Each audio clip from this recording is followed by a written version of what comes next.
Hello and welcome to today's lecture about classical authors. And I am going to talk about some various authors that we've been going through when we talked about the time period. And I hope that you can take notes and try to remember the ones that we are going to go through here. Later on, we will also look at texts from these authors and analyze and compare them to the time periods and with each other. One of the authors that we're going to talk about is called Louisa May Alcott, and she belonged to a time period that was during the 1800s.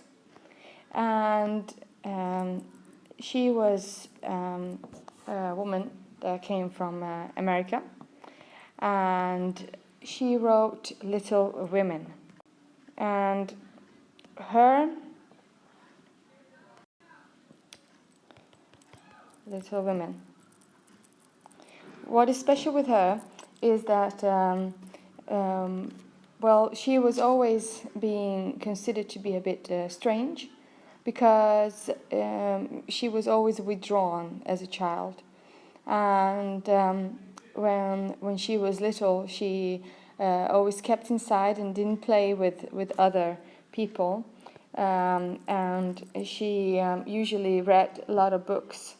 The only play friends she had were her sisters, and everything that she wrote, except for especially this book, Little Women, were based on her own life story, as it was based on people that she met in her life.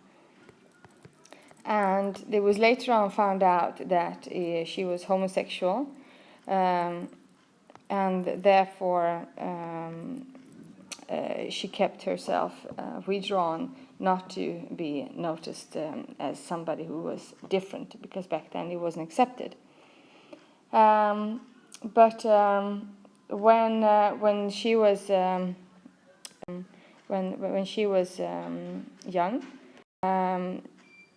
she was always taking care of her sister's children, for sisters' children, and one of her sisters later on died in a disease, and she ended up adopting that child. The book Little Women that she wrote was about a bunch of rich sisters who sit at home and wait for the father to return from war. And they are helping the poor, and they are trying to entertain themselves by acting theater and stuff like that to the lonely mother. Another author that we will talk about, her name is Emily Dickinson, and she's also from America, and she belonged to the same period. And Emily Dickinson was also a very lonely girl. She was considered called the Lady in White, because she always wore white clothes and she always stayed at home. The only company she had were some dogs, and she really didn't like seeing other people. She is famous for her poems, which were only found later after her death. One of famous poems that she wrote was just a poetry collection, and one of her famous poems that she wrote is "The Rose for Emily," and it's about the Rose for Emily. It's about a lone girl who falls in love with this man, and it's written in the point of view from this girl. How the neighbors see this man visits her up until one day when he disappears. And nobody knows where the man has gone. Later on, when the girl dies, they find a skeleton in her bed belonging to the man. So what happened is that she killed this man to preserve him from to stay in her house and to never leave her. And that's a poem that's a bit morbid for being written by a woman at that time period. And there, I think she wrote a lot of those kind of strange poems, and therefore could not publish them or to be recognized for her artwork until much later. Another famous American author is called James Fenimore, Fenimore Cooper, and he wrote a book called The Last Mohican, and he was he wasn't good in school, eventually he was also kicked out of school because of pranks and bad behavior. So instead he started to have home tutoring. And it ended up with him getting the interest to read books, and later on also to interested in the Native American history. So he had friends that were different, had Indian heritage, and he was very much interested in that culture.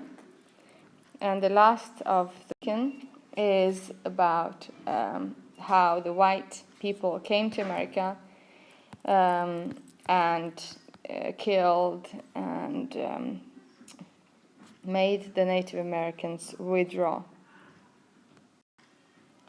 We also talked a little about Shakespeare during class, and of course Shakespeare was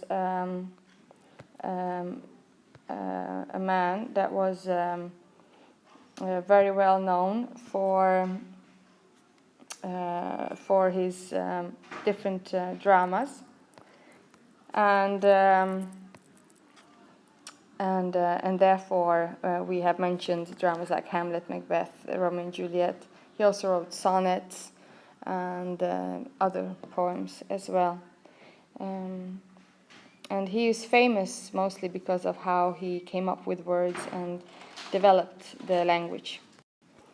Here you can see also another picture of Mary Shelley that we spoke about before, and how she won the competition of her famous book Frankenstein.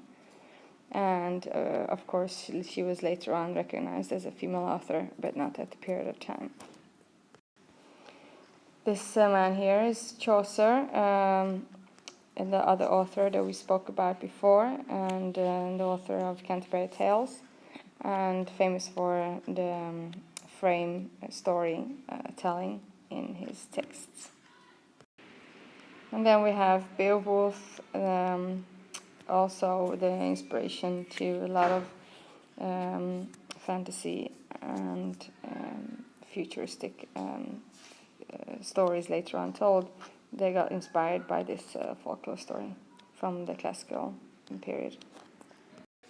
Another author that we're going to talk about here is an author called Lewis Carroll. And Lewis Carroll's real name was Charles L. Dodgson. And Lewis Carroll is famous for his book Alice in Wonderland, or Alice Adventures in Wonderland. And what was special with Alice in Wonderland is that it was about this little girl that falls into the rabbit hole and she later on comes to a new land or a new portal where she finds different kind of characters, good and evil and confused and everything. And it was a critique of society back then, but also an inspiration to fantasy, since the fantasy today need to have portals, you need to have time difference, you need to have medieval, you need to have monsters, you need to be between good and bad, or bad and evil. And you also need to have some kind of a hero and victim. And Alice in Wonderland is different because, of course, it's about a girl, and girls at that time were not heroes. So the fact that he made her a hero made this book specially. And the author himself, Lewis Carroll, he's from England, and he worked as a photographer. Of course, he was an author and poet, and he also had home tutoring and was a bit of a loner. He married his cousin and to keep everything within the fantasy. But he said that he was half deaf, and of course he was never comfortable amongst adults. He preferred children.